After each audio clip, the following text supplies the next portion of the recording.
Olá, eu sou o Rafael e esse é o Enquadros em mais um vídeo de leituras da semana, ou nesse caso quinzena, né? Agora do mês de maio de 2026.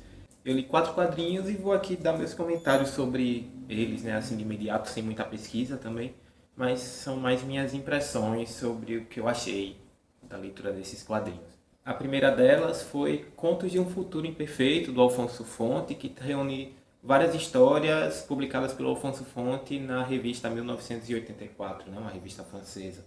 E todas as histórias aqui, sem exceção, carregam um aspecto meio trágico, um final agridoce. Nunca nada dá muito certo, ou que parece que vai dar certo na próxima edição, porque tem histórias continuadas aqui que percorrem mais de edições, de 2 edições de uma revista, por exemplo. É um tipo de história e de abordagem que lembra muito as histórias do Alan Moore lá para 2000 AD, né, a 2000 AD, os choques futuristas de Targ, choques alienígenas, tem o Skis. A Mitos deve relançar isso tudo aí em um volume só, pelo que eu vi. É meio naquela pegada, com umas tiradinhas espertas também, né? Só que com essa arte que me lembrou muito o Crepax. Um traço muito fino que carrega nas expressões dos personagens, sabe? Marcas expressões, rugas, traços mesmo da fisionomia dos personagens. E compõe cenários também absurdos, como se fosse o Crepax e o Hugo Pratt se encontrando e nascendo isso aqui. Esse álbum saiu aqui no Brasil pela Risco Editora. A Risco Editora tem apostado em vários títulos assim, que pega alguns grandes autores de quadrinho espanhol, de quadrinho europeu em geral, e publicando em formato de álbum, reunindo, apresentando novos autores ao leitor brasileiro. Outro quadrinho que eu li foi Mundo Gavião, do Timothy Truman com o Kiki Alcatena, né, o Henrique Alcatena.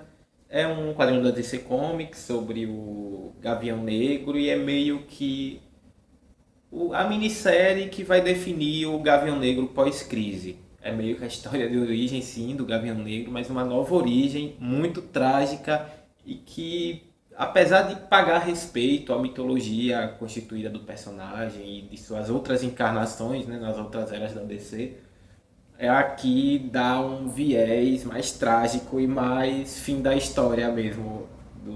Não o fim da história do Gavião Negro, mas o fim da história do Fukuyama lá. Aqui, o Katarro, né, o Gavião Negro, ele está começando a sua jornada como um policial, um agente da Força de Segurança de Tanagar, né, meio que um estagiário ali, sendo ele de sangue azul, né, um aristocrata, um filho de um cientista muito renomado, de uma linhagem renomada no governo tanagariano. Seu pai, que é esse cientista bem quisto e bem respeitado em várias das rodas sociais ali do alto clero, né, da alta sociedade de Tanagar, ele tem uma postura meio assim, que você pode identificar como iconoclasta até, mas também gentil e que gosta ali daquela ordem e da paz que a guerra em outros lugares pode proporcionar a ele. Mas ao mesmo tempo ele sente algum remorso e isso leva ele a fazer coisas que vão contra as diretrizes do Império, né? Ele passa a ser perseguido e quando o Catar descobre isso já é tarde demais e ele acaba matando o próprio pai. Isso vai levar o Catar numa jornada, assim, um exílio, uma jornada de autodescobrimento de quem ele é e dar um novo sentido à vida dele, que já estava balançando.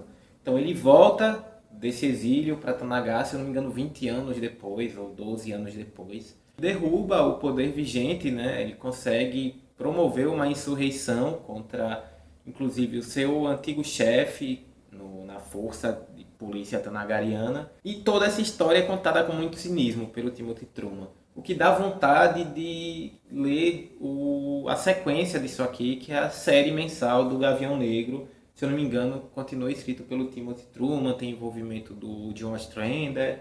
Continua nessa mesma pegada, que foi a coisa do Arqueiro do Mike Grell, o Batman pós-crise também. Muitos dos títulos passaram a adotar uma postura mais cínica ali, reflexo de Cavaleiro das Trevas, Watchmen, enfim, tudo isso. Muito boa edição, reunida assim num capa dura comunzão, tamanho ok, formato americano, né? Se isso daqui tivesse saído há 10 anos atrás, a gente estaria comprando por R$ 14 na Saraiva ou no Submarino, por exemplo. Esse mês de maio também foi mês de conhecer Imbatível, do Pascal Juscelin, com essa edição Justiça e Legumes Frescos, publicada no Brasil pela Nana Books. E eu sei que foi publicado um segundo álbum já, ele já está aqui na fila, porque eu gostei muito desse primeiro.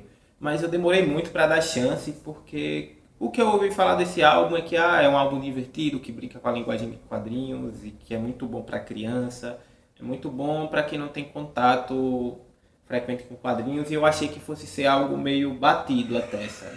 Só que as brincadeiras aqui em Imbatível, com a linguagem, com a forma e tal, tem as brincadeiras batidas, mas tem umas que vão muito além, que são meio que uma piscadela para um leitor mais experiente, né? Além disso, tem várias das brincadeiras aqui que exigem muito da tradução e da edição, então a Nana Book está de parabéns, porque a tradução, a adaptação do quadrinho ficou muito bom. A arte, né, é nesse estilo linha clara, o quadrinho franco-belga tradicional, e ele traz diversas surpresas, como essa página corroída por ácido, que faz parte da história e modifica todo o sentido, né, porque essa parte aqui dessa página vai ser lida duas vezes, essa página aqui, essa parte aqui desse lado também vai ser lido duas vezes, e como isso impacta na história, no planejamento de escrever essa história, né? Foi um quadrinho que quando eu terminei de ler, eu cheguei para minha mulher e tome, leia essa página, porque tem muitas histórias que se resolvem em uma página só, né? A maioria delas, inclusive. Logo eu vou estar pegando o segundo volume para ler, porque flui muito bem, você lê isso aqui em uma horinha no máximo e se pega relendo de novo para revisitar as brincadeiras ali logo depois. Você acaba o quadrinho e pega ele de novo para voltar umas páginas e rever as brincadeiras, porque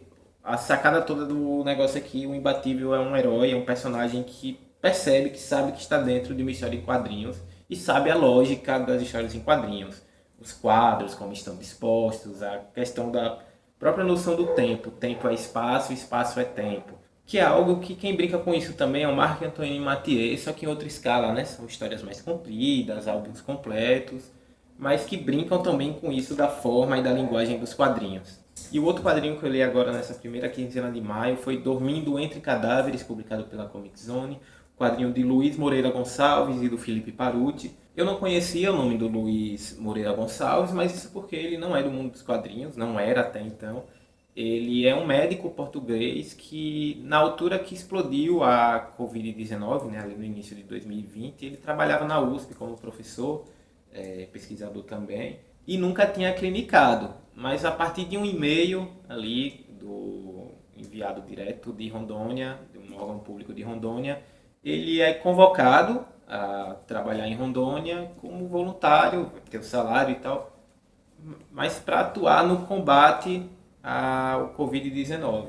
E isso prestes a eclodir uma das maiores crises, se não a maior crise sanitária ali daquela região, para não dizer do mundo, né?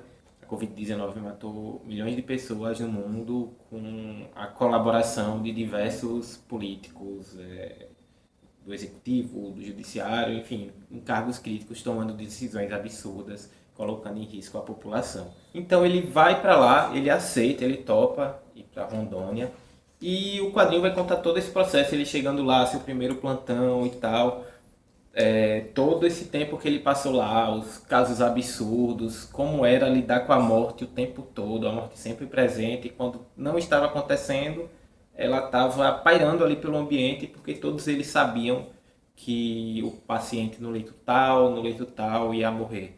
Seja por falta de equipamento, seja por estar tendo falta de energia no hospital, enfim, vários motivos, né? E eu conhecia o Felipe Paruti dos seus quadrinhos, assim, às vezes tem um drama e tal, mas é muito permeado pela comédia. E aqui não é o caso, né? Os poucos momentos de riso é mais de suspiro, de alívio de algum momento ali em meio ao caos, que tem uma gentileza, uma gracinha assim voluntária, mas é meio que um riso ali meio ingênuo, meio de alívio mesmo, no meio da tragédia, no meio da doideira acontecendo. O traço do Felipe Paruti lembra muito o traço dos outros livros dele, então é um traço bem adaptável a qualquer tipo de trama, enfim.